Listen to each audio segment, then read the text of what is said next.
ڈر تمہارے فاقوں کا نہیں، ڈر تمہارے زیادہ کھانے کا ہے، ڈر تمہارے جھونپڑی میں رہنے کا نہیں، ڈر تو تمہارے بنگلوں کا ہے۔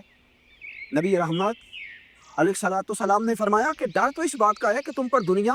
کشادہ کر دی جائے گی، دنیا تم پر پھیلا دی جائے گی، وسیع کر دی جائے گی، تم نے اس چیز سے بچنا ہے، تم نے اپنے آپ کو اس چیز سے محفوظ کرنا ہے، دنیا کے پیچھے دوڑنا، دنیا ہی کی بات کرنا۔ اور پھر دیکھیں حضور علیہ الصلوۃ والسلام نے نا روحانی دنیا کے اندر جھانک کر ہمیں نصیحت فرمائی، روح کے اندر اتر کر بات بتائی، دل کی گہرائی تک پہنچ کر حضور نے ہمیں بات سمجھائی، دل کی گہرائی تک۔ نبی کریم علیہ السلام نے کس انداز میں مثال دیکھی، حضور فرمانے لگے دو بھوکے بھیڑیے، ایک ہوتا ہے بھیڑیا اور ایک ہوتا ہے بھیڑیا بھی ہو اور بھوکا بھی ہو۔ فرمایا دو بھوکے بھیڑیے بکریوں کے ریوڑ میں چھوڑ دیے جائیں اتنا نقصان نہیں کرتے جتنا مال کی محبت اور عزت کی محبت، کہ مجھے بڑائی دی جائے، مجھے آگے بٹھایا جائے، مجھے اعزاز دیا جائے۔ فرمایا جتنی مال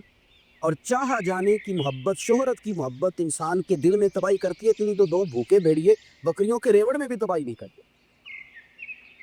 جتنی چاہا جانے کی، شہرت کی، دولت کی محبت، نبی کریم علیہ الصلوۃ والسلام نے ہمیں سمجھایا ہے کہ تم ضرورت کا مال ضرور حاصل کرو، لیکن یارو اس کام کے پیچھے لگ جانا اور دولت ہی دولت کو منشور بنا لینا، رات کو گن کے سونا، صبح اٹھنا تو پھر دوبارہ گننا شروع کر دینا، پھر ان کو گنتے ہی رہنا اور گنتے گنتے ہی زندگی گزار دینا، اور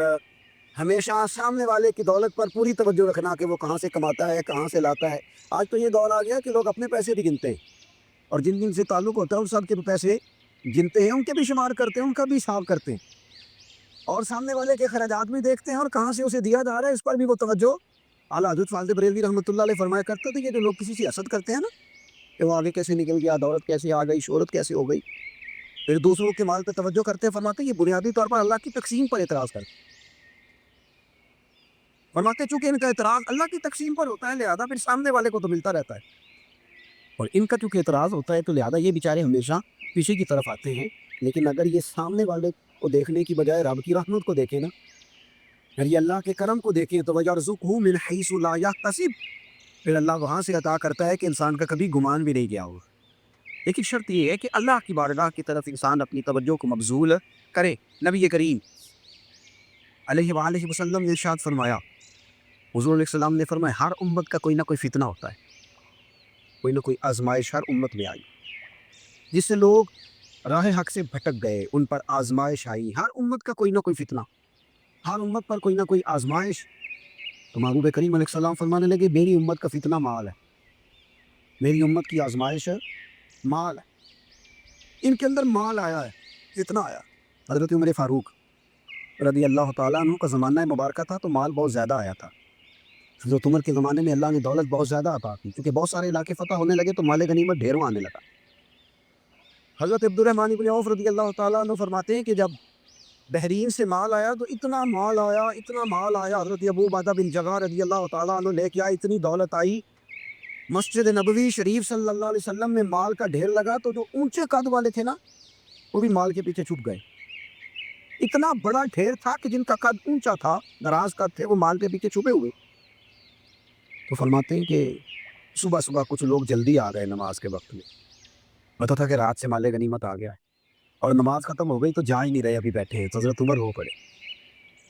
جناب فاروق اعظم روئے، اللہ اکبر، درد سا پیدا ہو۔ حضور آپ رو کیوں رہے ہیں؟ فرمایا تم اس لیے رکے ہوئے ہو کہ مال آیا ہے؟ لوگوں نے عرض کی حضور ہاں بات تو ٹھیک ہے، اور یہ صحابہ کا حق ہے، یہ سب لوگوں میں بٹے گا۔ حضرت عمر فاروق رضی اللہ تعالیٰ عنہ سے کہا جناب آپ شکر ادا کریں، آپ رو رہے ہیں۔ فرمایا تمہیں نہیں نہ پتا، میں نے اپنے نبی پاک سے سنا ہے علیہ السلام، حضور نے فرمایا میری امت کا فتنہ مال ہے، جہاں مال آتا ہے وہاں عداوت بھی آتی ہے، جہاں مال آتا ہے وہاں تلخیاں بھی آتی ہیں، جہاں مال آتا ہے وہاں لالچ بھی آتا ہے، جہاں مال آتا ہے تو وہاں پھر لوگ ایک دوسرے سے بٹورنا بھی چاہتے ہیں۔ جب تک جیبوں میں مال نہیں نہ ہوتا تو جو بھی پیار کرتا ہے ذات سے کرتا ہے، اور جب جیب میں مال آتا ہے تو پھر زیادہ تر لوگ جیب سے پیار کرتے ہیں۔ یہ امیروں کا کہنا تو ہوتا ہے کہ لوگ بڑا چاہتے ہیں، نہیں بڑی اللہ کی عزت ہے، تو میں کہا کرتا ہوں ذرا دولت اللہ کرنا، پھر اپنی حیثیت کا تعین کر کے تیری کتنی عزت ہے۔ یہ دولت کا لیبل ہے نا، اس کو ذرا اتار، خود پتہ چل جائے گا تیرے پاس کیا ہے۔ میرے نبی کریم علیہ السلام نے اسے فتنہ قرار دیا، یہ تو آزمائش ہے۔ لالچ کرنا، لالچ میں پڑے رہنا، لالچ کی طرف سفر کرنا، اور مطمع نظر لالچ بنا لینا، مطمع نظر ایک بہت بڑے دولت مند کا میں ایک دفعہ اس کا انٹرویو اخبار میں چھپا تو میں دیکھ رہا تھا، تو کسی نے اس سے پوچھا کہ دولت کیسے کمائی، تو کہنے لگا کہ میں نے 10 لاکھ والا کام بھی نہیں چھوڑا اور 10 روپے والا بھی نہیں چھوڑا، ساری کام کی، بس کوشش کی کہ جہاں سے آ جائے اسے حاصل کر لینا چاہیے۔ اب کھل کے بات تو لوگ کرتے نہیں، حالانکہ بہت ساری جگہوں پہ اس بات کا ترجمہ یہ ہوتا ہے کہ نہ جائز دیکھا نہ ناجائز دیکھا، بس جہاں سے آئے، جتنے آئے، جس ترتیب سے آئے، شام کو یہ حساب ضرور کرنا ہے کہ آج میرے بینک بیلنس میں کتنا اضافہ ہو گیا۔ لوگوں نے دولت ہی کی طرف دیکھا، دولت ہی کو پرکھا، پیسے نہیں تو رو پڑے، جائیداد نہیں تو رو پڑے، مکان نہیں تو رو پڑے، جس دن 4 گاہک کم آئے اس دن رو پڑے، جس دن کام دھندا کم ہوا تو سارے زمانے کو بتایا کہ بڑی غربت ہے۔ میں کہا کرتا ہوں کہ جب اللہ تعالیٰ گاہک زیادہ بیچتا ہے پھر بھی شور کیا کرو، جب اللہ تعالیٰ نوازتا ہے اس کا بھی اعلان کیا کرو۔ میرے بھائی، حضرت عیسیٰ علیہ السلام کا ایک فرمان بڑا ہی شاندار ہے، اس عنوان پر اگر ہماری سمجھ میں آئے تو ہماری طبیعت ٹھنڈی کر دے گا۔ اور جناب عیسیٰ علیہ نبینا علیہ الصلوۃ والسلام نے ایک بات کہہ کے کتنے سارے مضامین بیان کر دیے، اللہ کے پیغمبر علیہ الصلوۃ والسلام نے اتنی ساری باتیں کھول دی ایک جملہ کہہ کے۔ جناب عیسیٰ علیہ الصلوۃ والسلام فرمانے لگے، دنیا کو اپنا آقا نہ بنانا، دنیا کی دولت کو اپنا آقا نہ بنانا، ورنہ یہ تمہیں اپنا غلام بنا لے گی۔ اسے اپنا آقا نہ بنانا ورنہ یہ تمہیں اپنا غلام، جنہوں نے دولت کو آقا بنایا اس نے پھر ان کو اپنا غلام بنا لیا، پھر بیچارے کروڑوں پتی ہیں پر سو نہیں پاتے ساری رات، اربوں روپیہ پاس ہے پر نیند سکون کی میسر نہیں آتی، کیونکہ دولت آقا ہے نا، تو یہ وہ آقا ہے جو قابو آتا نہیں، یہ وہ آقا ہے جس سے دل بھرتا نہیں، یہ وہ والا آقا ہے جس سے لوگوں کی طبیعت سیر ہوتی نہیں، ایک کے بعد دو، دو کے بعد تین، تین کے بعد چار، چار کے بعد پانچ، یہ وہ والا پیالہ ہے جو کبھی پر ہو سکتا۔ محمود غزنوی رحمۃ اللہ تعالیٰ علیہ نا خیرات بانٹا کرتے تھے، آپ کو پتہ ہے بادشاہ لوگ ہوتے تھے، دولت تقسیم کرتے تھے، تو محمود ایک دن باہر نکلے، سیر کے لیے جا رہے تھے بادشاہ سلامت، تو باہر نکلے تو کہا جتنے فقیر ہیں نا سب کو بلا لو، آج میرا دل ہے میں نکلتا جاؤں اور خیرات بانٹتا جاؤں، نکلتا جاؤں اور خیرات تقسیم کرتا جاؤں۔ محمود نے اعلان کیا تو بعض اوقات انسان کچھ بات کرتا ہے تو اس کے لفظوں میں نا تھوڑا کر و فر نظر آتا ہے، تھوڑا تکبر نظر آتا ہے، تھوڑا غرور نظر آتا ہے، کہ درویش بھی وہاں سے گزر رہے، انہوں نے بھی بادشاہ کا یہ جملہ سنا، انہوں نے بھی بادشاہ کا یہ جملہ سنا، اس طرف توجہ فرمائی کہ لو جی، جو جس نے لینا ہے نا آج اسے دیا جائے گا، آج میں بانٹتا ہی جاؤں گا۔ وہ بزرگ بھی آ گئے، کاسا لکڑی کا پیالہ ہاتھ میں پکڑا ہے، وہ بھی تشریف لائے، اور محمود غزنوی جب بانٹ رہے تھے تو انہوں نے بھی اپنا پیالہ آگے کر دیا، انہوں نے بھی کچھ لینے کے لیے پیالہ آگے بڑھایا، تو محمود غزنوی نے اپنی جیب سے چند سکے نکالے، چند اشرفیاں نکالی، اور جب بابا جی کے پیالے میں ڈالی تو آواز تو آئی کھٹکنے کی، لکڑی کے پیالے سے جب چاندی کے سکے ٹکرائے تو آواز تو پیدا ہوئی، لیکن بزرگوں نے پیالہ پھر آگے کیا، کہنے لگے اس میں تو کچھ بھی نہیں، تھوڑا اور ڈال دو۔ محمود کہتے ہیں میں نظر ڈال کے دیکھا تو پیالہ تو واقعی خالی تھا، بادشاہ تھا کہہ چکا تھا کہ آج بانٹنا ہے، جو کچھ مانگے گا اسے دینا، پھر جیب میں آ ڈالا۔ یہ انا کا بت بھی بڑی مشکل سے ٹوٹتا ہے نا، یہ بڑا پکا ہوتا ہے، یہ نہیں ٹوٹتا۔ دوبارہ پیالہ ڈالا تو پھر چیزیں کھٹکنے کی، بجنے کی آواز تو آئی، لیکن بزرگ کہنے لگے کہ تم نے تو کچھ بھی نہیں دیا۔ پھر پیالہ آگے کیا تو محمود نے جھوک کے دیکھا تو پیالہ پھر خالی تھا، اس نے پھر کچھ ڈالا، پھر دیکھا تو خالی، پھر ڈالا، بجنے کی آواز آئی، پھر خالی۔ اب بادشاہ تھا، ہارنے کا نام ہی نہیں لے رہا، یہ شکست کھانا ہی نہیں چاہتا، اس نے تھیلے منگا لیے،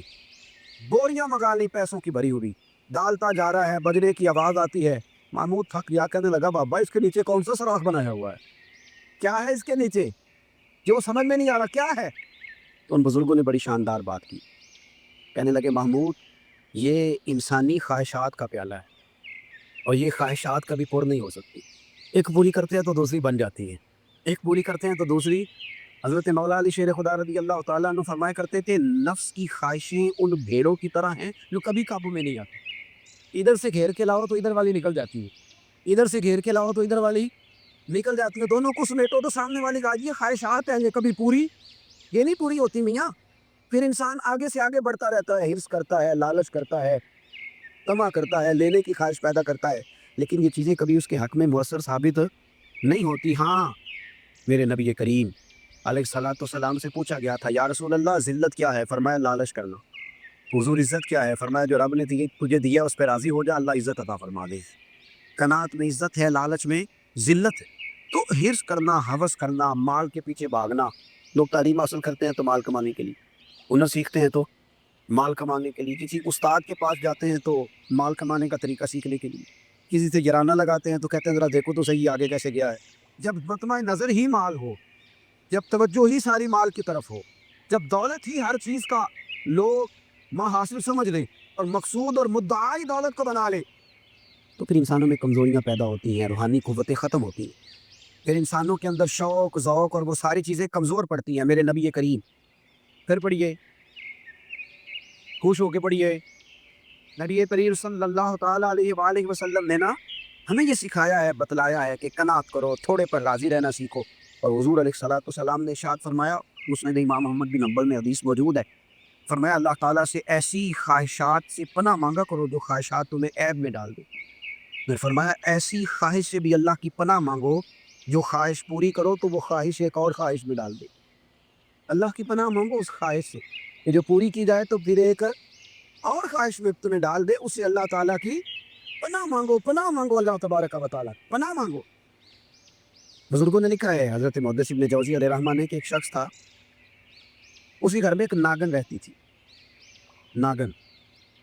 وہ ناگن سونے کا انڈا دیتی تھی۔ بزرگ جب حکایات بیان کرتے تو سمجھانے کے لیے بیان کرتے، سونے کا انڈا دیتی تھی۔ اس ناگن نے اس طرح کیا کہ ایک دن اس کے گھوڑے کو ڈس لیا، گھوڑا مر گیا۔ گھر والوں نے شکایت کری کہ اس کو مار دینا چاہیے، گھوڑا آج اس کے ڈسنے سے مر گیا، یہ ناگن ہے، سونے کا انڈا تو دے گی لیکن ڈسے گی بھی ضرور، یہ ناگن ہے، انڈا سونے کا دے گی پر ڈسنا اس کی فطرت ہے، یہ ڈسے گی بھی۔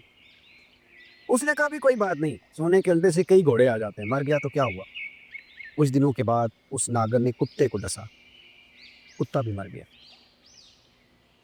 گھر والوں نے شور مچایا کہ یہ ناگن ہے تو اسے دودھ پلاتا ہے، یہ سونے کا انڈا تو دے گی پر ڈسے گی بھی، اس لیے کہ ڈسنا اس کی فطرت ہے، اس کی طبیعت ہے۔ اس نے کہا کوئی بات نہیں، سونے کے انڈے سے کئی کتے خریدے جا سکتے ہیں۔ کچھ دنوں کے بعد اس نے پڑوسیوں کے کچھ جانوروں کو بھی ڈسا، لیکن جب انسان کی آنکھوں کے سامنے سونے کے انڈے کی اینک لگی ہوتی ہے نا، پھر کتنے لوگ ڈسے جا رہے ہیں اس کی پرواہ نہیں ہوتی۔ جب سونے کے انڈوں کی اینک لگ جاتی ہے، پھر کتنے غریبوں کی کٹیا جلتی ہے پر اس کی پرواہ نہیں ہوتی۔ جب سونے کے انڈوں کی اینک لگ جاتی ہے، پھر کتنے رشتے ٹوٹتے ہیں، لوگ پرواہ نہیں کرتے۔ سونے کے انڈے کی اینک لگی ہوئی تھی۔ پھر ایک وقت ایسا بھی آیا کہ اس شخص کا ایک ہی جوان بیٹا تھا، ایک ہی بیٹا، جس کے لیے، جس کی طرف دیکھ دیکھ کے ماں باپ جیتے تھے، جو ان کی آرزوؤں کی امیدوں کا مسکن تھا، جو ان کی آنکھوں کی ٹھنڈک تھا، روشنی تھا۔ اس ناگن نے پھر اس بچے کو ڈسا، اور جب اس بچے کا جنازہ اٹھا تو پھر اس نے ہاتھ میں ڈنڈا پکڑا، اور ڈنڈا پکڑ کے جب وہ مارنے لگا نا ناگن کو، تو اس کی بیوی کہنے لگی اسے نہ مار، اپنے اندر کے لالچ کو ڈنڈا مار، اپنے اندر کی اس حرص کو، اس ہوس کو، اس تما جس نے آج میرے بیٹے کی جان لے لی، جس نے ایک ماں کی گود اجاڑ ڈالی، جس نے اس گھر کی ساری خوشیوں کو تباہ کر دیا، اس لالچ میں ڈنڈے برسا، جس نے تباہ کر کے رکھ دیا ہر چیز کو، جس نے کچھ بھی آج باقی نہیں چھوڑا، بے قدرہ کچھ قدر نہ جاتی، کیستی خوب تسلی ہو، یہ دنیا دار پجاری زر دے، کتیاں دے گل ٹلی ہو۔ میرے نبی کریم علیہ السلام نے فرمایا دنیا کا مال مردار ہے اور طلب کرنے والے کتے۔ مردار مال کو طلب کر رہے، بیٹے کا جنازہ اٹھ گیا، اب کیا فائدہ ہوا؟ آج روحوں کے جنازے اٹھ رہے ہیں، آج دلوں کے جنازے اٹھ رہے ہیں، آج تن کے اجلے لوگوں کے من کے اندر کچھ بھی موجود نہیں، مردہ روحیں، مردہ دل، مردہ خیالات۔ ہر چیز مائنس کر کے جو چیز پیچھے بچی ہے وہ صرف دولت ہے، ہر چیز مائنس کر کے ہمارے پاس جو پیچھے بچی ہیں وہ جائیدادیں، ہر چیز مائنس کر کے جو ہم نے بچایا ہے وہ دنیا کا مال ہے، باقی ہر چیز تباہ ہو گئی۔ بھائی کے ساتھ جھگڑا چل گیا ہے کیونکہ ایک 4 مرلے کے پلاٹ کا معاملہ تھا، والد کے ساتھ تنازع چل گیا ہے کیونکہ اس نے ہمیں حصہ کم دیا تھا، اماں کے ساتھ جھگڑا ہے کیونکہ وہ بڑے بھائی کی جائیداد زیادہ دینے کے حق میں، ہمارا اپنے دوستوں یاروں کے ساتھ جو رشتہ ہے وہ لالچ کا ہے۔ ہم نے ہر جگہ